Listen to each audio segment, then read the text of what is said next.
ओम नमः शिवाय। शिव जी सदा सहाय। ओम नमः शिवाय।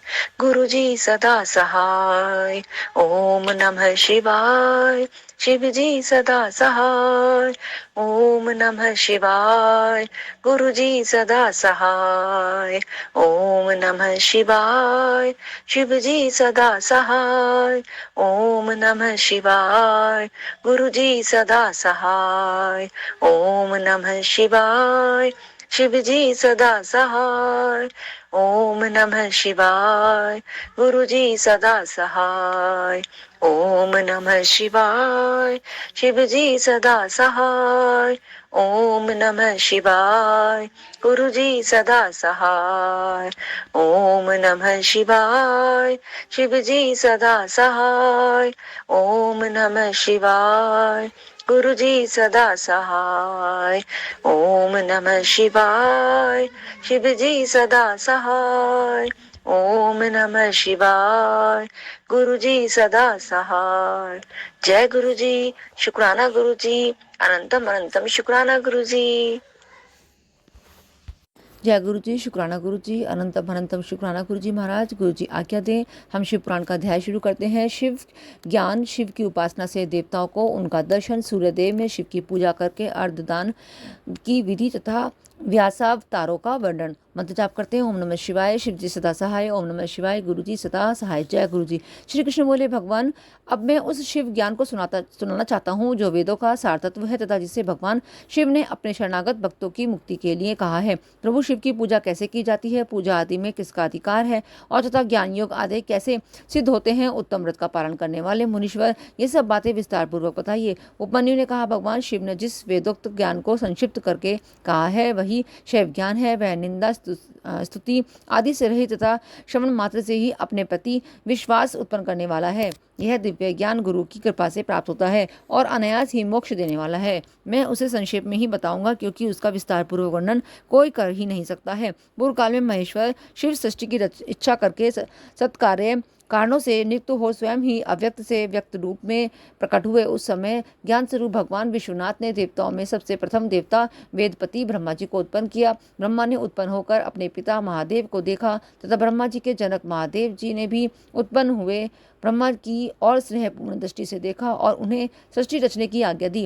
रुद्रदेव की कृपा दृष्टि से देखे जाने पर सृष्टि के सामर्थ्य से युक्त हो उन ब्रह्मदेव ने समस्त संसार की रचना की और पृथक पृथक वर्णों तथा आश्रमों की व्यवस्था की। उन्होंने यज्ञ के लिए सोम की सृष्टि की। सोम से धूलोक का प्रादुर्भाव हुआ। फिर पृथ्वी, अग्नि, सूर्य, यज्ञ में विष्णु और शचीपति इंद्र प्रकट हुए। ये सब तथा अन्य देवता रुद्राध्याय पढ़कर रुद्रदेव की स्तुति करने लगे। तब भगवान महेश्वर अपनी लीला प्रकट करने के लिए उन सबका ज्ञान हर कर प्रसन्न मुख से उन देवताओं के आगे खड़े हो गए।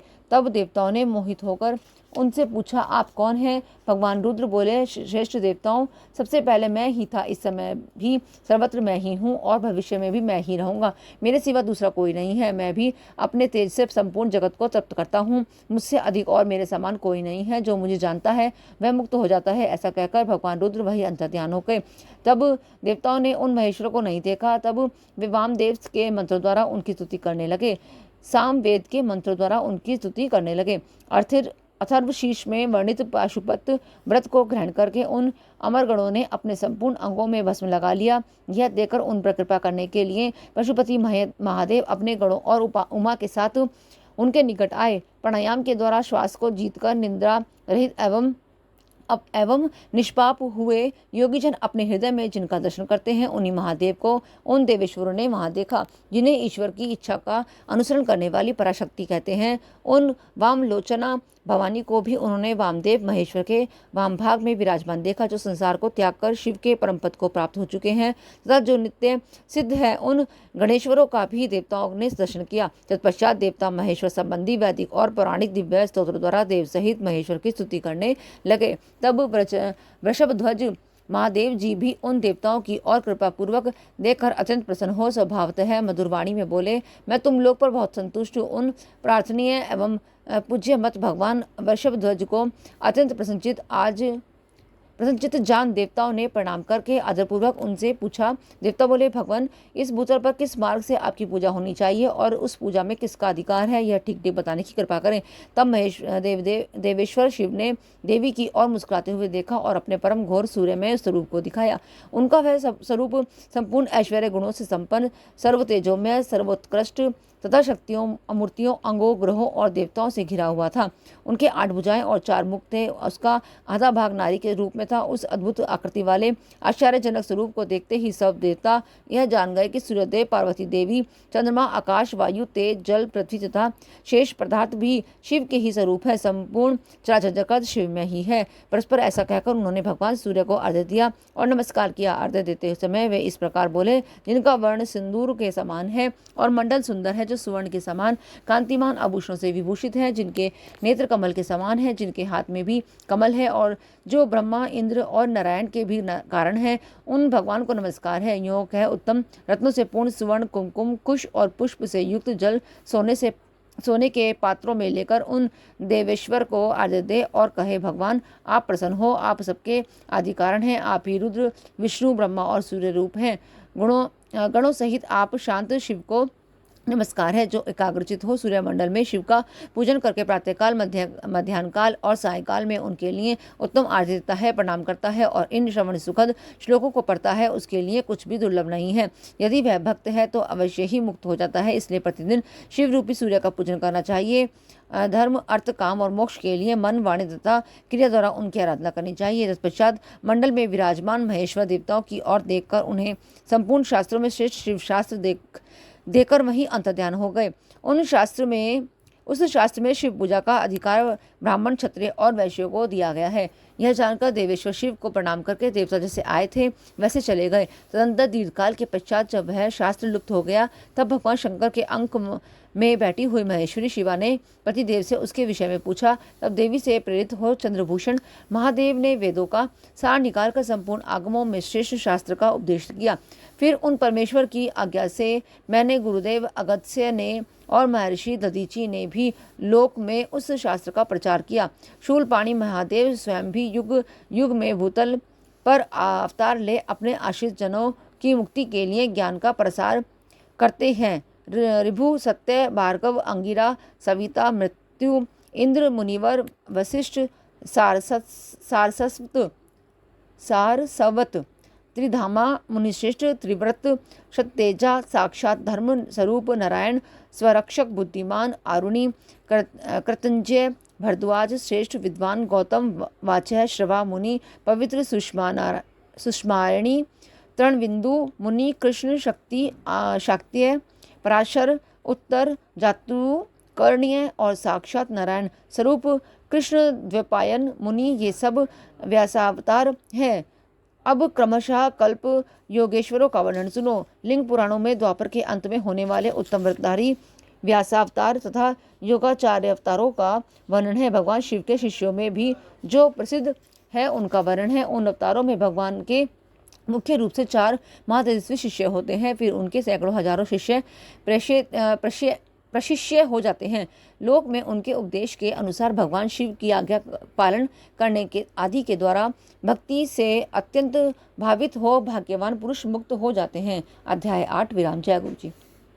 अब अध्याय शिव के अवतार योगाचार्यों तथा उनके शिष्यों की नामावली। श्री कृष्ण बोले, भगवान, समस्त युगावतारों में योगाचार्य के व्याज से भगवान शंकर के जो अवतार होते हैं और उन अवतारों के जो शिष्य होते हैं उन सब का वर्णन कीजिए। उपमन्यु ने कहा, श्वेत, सुतार, मदन, सुहोत्र, कंकलो, गाक्षी, महामायावी, जेगिशव्य, दधिवाहा, ऋषभ मुनि, उग्र, अत्रि, सुपालक, गौतम, वेदशिरा मुनि, गोकर्ण, गुहावासी, शिखंडी, जटामाली, अठास, दारुक, लांगुली, महाकाल, शूली, दंडी, मुंडीश, सहिष्णु, सोम शर्मा और नकुलीश्वर, ये वाराह कल्प के इस 7वें मनवंतर के युग क्रमः से 28 योगाचार्य प्रकट हुए हैं। इनमें से प्रत्येक शांतचित्त वाले 4 शिष्य हुए हैं जो श्वेत से लेकर ऋष्य पर्यंत बताए गए हैं। मैं उनका क्रमशः वर्णन करता हूँ, सुनो। श्वेत, श्वेतशिख, श्वेताश्व, श्वेत लोहित, दुदुम्बी, शतरूप, ऋचिक, केतुमान, विकोश, विकेश, विपाश पाशनाशन, सुमुख दुर्मुख, दुर्गम दुर्तिक्रम, सनत कुमार, सनक, सनंदन, सनातन, सुधामा, विरजा, शंख, अंडज, सारसवत, मेघ, मेघवाहा, सुवाहक, कपिल, आसुरी, पंचशिख, वाशकल, पराशर, गर्ग, भार्गव, अंगिरा, बलबंधु, निरामित्र, केतु, श्रृंग, तपोधन, लंबोदर, लंब, लंबात्मा, लंबकेशक, सर्वज्ञ, समबुद्धि, साधक, सिद्धि, सुषमा, कश्यप, वशिष्ठ, विरजा, अत्रि, उग्र, गुरुश्रेष्ठ, श्रवण, श्रविष्टक, कुणी, कुणबाहु, कुशरीर, कुनेत्रक, काश्यप, उष्णा, चैवन, बृहस्पति, उत्थ्य, वामदेव, महाकाल, महानील, वाचः, श्रवा, सुवीर, श्यावक, यतीश्वर, हिरण्यनाभ, कौशल्य, लोकाक्षी, कुथुमी, सुमंतु, जेमिनी, कुबंध, कुशकंधर, प्लक्ष, दारभायणी, केतुमान, गौतम, वल्लवी, मधुपिंग, श्वेतकेतु, उशिज, बृहदश्व, देवल, कवि, शालिहोत्र, सुवेश, युवनाश्व, शरद्वसु, छगल, कुंभकर्ण, कुंभ, प्रबाहुक, उल्लूक, विद्युत, शंबुक, आश्वल्यायन, अक्षपाद, कणाद, उल्लूक, वत्स, कुशिक, गर्ग, मित्रक और ऋष्य ये योगाचार्य रूपी महेश्वर के शिष्य हैं। उनकी संख्या 112 है। ये सब के सब सिद्ध पाशुपत हैं। इनका शरीर भस्म से विभूषित रहता है। ये संपूर्ण शास्त्रों के तत्वज्ञ, वेद और वेदांगों के पारंगत विद्वान, शिवाश्रम में अनुरक्त, शिव ज्ञान परायण, सब प्रकार की आसक्तियों से मुक्त, एकमात्र भगवान शिव में ही मन को लगाए रखने वाले, संपूर्ण द्वंद्वों को सहने वाले, धीर, सर्वभूत हितकारी, सरल, कोमल, स्वस्थ, क्रोध शून्य और जितेंद्रिय होते हैं। रुद्राक्ष की माला ही इनका आभूषण है। उनके मस्तक त्रिभुवन से अंकित होते हैं। उनमें से कोई तो शिखा के रूप में ही जटा धारण करते हैं, किन्हीं के सारे केश ही जटा रूप होते हैं, कोई कोई ऐसे हैं जो जटा नहीं रखते हैं और कितने ही सदा माथा मुंडाए रखते हैं। वे प्राय फल मूल का आहार करते हैं, प्राणायाम साधन में तत्पर होते हैं। मैं शिव का हूँ इस अभिमान से युक्त होते हैं, सदा शिव के ही चिंतन में लगे रहते हैं। उन्होंने संसार रूपी विश्व वृक्ष के अंकुर को मथ डाला है। वे सदा परम धाम के जाने के लिए ही कटिबद्ध होते हैं। जो योगाचार्यों सहित इन शिष्यों को मानकर सदा शिव की आराधना करता है, वह शिव का सायुज्य प्राप्त कर लेता है। इसमें कोई अन्यथा विचार नहीं करना चाहिए। अध्याय 9 विराम। जय गुरु जी।